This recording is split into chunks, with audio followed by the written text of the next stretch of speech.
So all right friends, in today's discussion we will discuss the concept of bioavailability. Bioavailability का देखिए बहुत ही simple concept है. अब bioavailability concept में हम ध्यान देंगे कि पहले बायोअवेलेबिलिटी होती क्या है. तो सबसे पहले डेफिनेशन आपको लर्न करना है. कई बार 2 नंबर में बायोअवेलेबिलिटी की डेफिनेशन को पूछ लेता है. बायोअवेलेबिलिटी क्या है कि द रेट एंड एक्सटेंट. आपको ये वर्ड्स लिखने हैं. The rate and extent means amount. The rate and extent of a drug that reaches to कहाँ, systemic circulation in unchanged form. तो आपको क्या बात समझ में आई कि the rate and extent of drug that reaches to systemic circulation in unchanged form means किसी ड्रग का अनचेंज्ड फॉर्म जितना सिस्टेमिक सर्कुलेशन में पहुंचता है वो उसका बायो अवेलेबल डोज कहलाता है और इस प्रोसेस को हम बायो अवेलेबिलिटी कहते हैं. तो देखिए बायोअवेलेबिलिटी में 2 फैक्टर होते हैं जो प्राइमरीली बायोअवेलेबिलिटी को मॉड्यूलेट करते हैं. नंबर 1 पे फैक्टर होता है एब्जॉर्प्शन. क्या होता है आपका? एब्जॉर्प्शन. अब एब्जॉर्प्शन में जैसे हम लेके बात करें, देखिए एब्जॉर्प्शन में क्या हुआ कि आपने कई बार अगर जैसे सिस्टेमिक सर्कुलेशन में डायरेक्ट ड्रग को एडमिनिस्टर किया तो एब्जॉर्प्शन की डेफिनेशन कहती है कि the movement of drug from the site of administration, movement of drug from the site of administration to the circulation, blood circulation. तो अब अगर आपने सपोज करिए ओरल कोई ड्रग दी तो ओरल एब्जॉर्ब होगी कहाँ तक, जब तक सर्कुलेशन में पहुंचेगी. तो इस मूवमेंट को हम कहते हैं एब्जॉर्प्शन. अब इंट्रावेनस में आप देते हैं तो डायरेक्ट कहाँ देते हैं, ब्लड स्ट्रीम में. तो मेरा कहने का मतलब है कि जब आप ओरल दे रहे हैं तो वो डायरेक्ट ब्लड स्ट्रीम में आप नहीं दे रहे हैं, वो through the GIT, gastrointestinal tract और पोर्टल सर्कुलेशन होते हुए वो ब्लड के मेन सिस्टेमिक सर्कुलेशन में एब्जॉर्ब होगी. जबकि इन केस ऑफ इंट्रावेनस आप डायरेक्ट कहाँ दे रहे हैं ड्रग को, सर्कुलेशन में. सर्कुलेशन में ड्रग का, सर्कुलेशन तक ड्रग का रीच होना, पहुंचना क्या कहलाता है, एब्जॉर्प्शन. इट मींस आपने इंट्रावेनस में सारी की सारी ड्रग कहाँ दे दी, सर्कुलेशन में. अब जितना एक्सटेंट ड्रग का कहाँ पहुंचा, unchanged form in systemic circulation, वो क्या कहलाता है, बायो अवेलेबल डोज. प्रोसेस कहलाती है बायो अवेलेबिलिटी.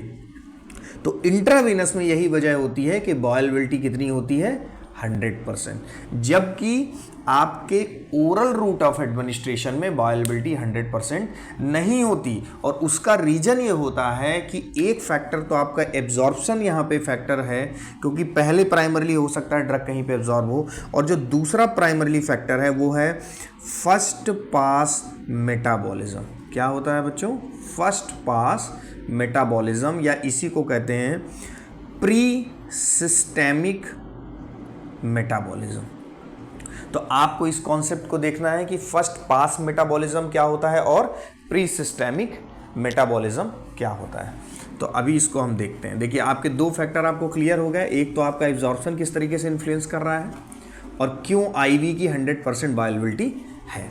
तो अब हम देखते हैं इसी से second factor, first pass metabolism.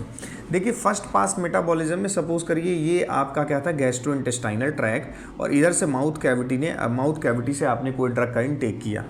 तो इसका मूवमेंट क्या होगा, टूवर्ड्स द इंटेस्टाइन, और इस तरीके से आपका ये थ्रू द स्टमक, आपका ये क्या है, इलियम. तो अब आपको पता होगा कि first curve of the duodenum के पास आपका क्या हो, सिचुएटेड होता है, लीवर. और स्मॉल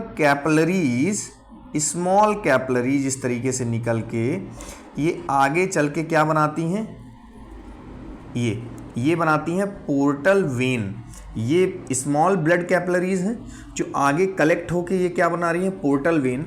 और पोर्टल वेन की जो ओपनिंग होती है वो कहाँ होती है, इन द लिवर.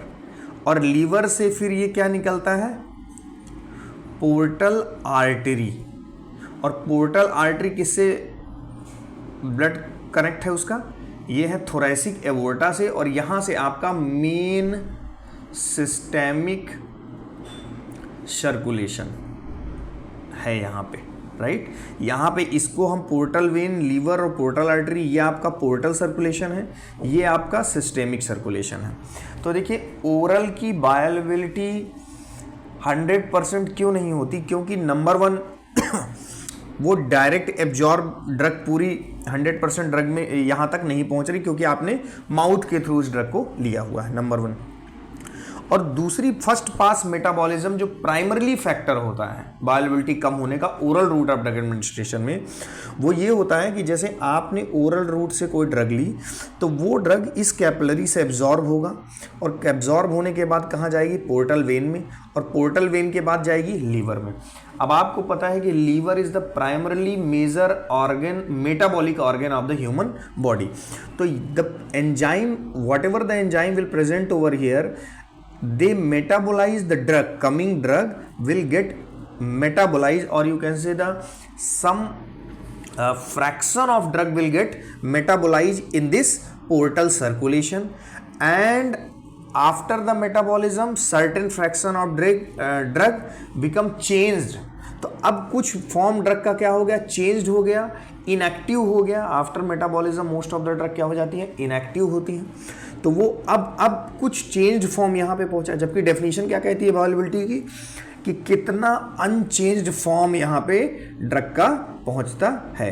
तो यही वजह होती है कि before reaching to the systemic circulation the metabolism in the portal circulation in the liver is called pre-systemic metabolism or first pass metabolism, and due to this metabolism the fraction of drug get metabolized and the form of drug get changed, so the 100% drug will not be available to the systemic circulation, and we can conclude that the bioavailability of the oral form of route of administration will decrease।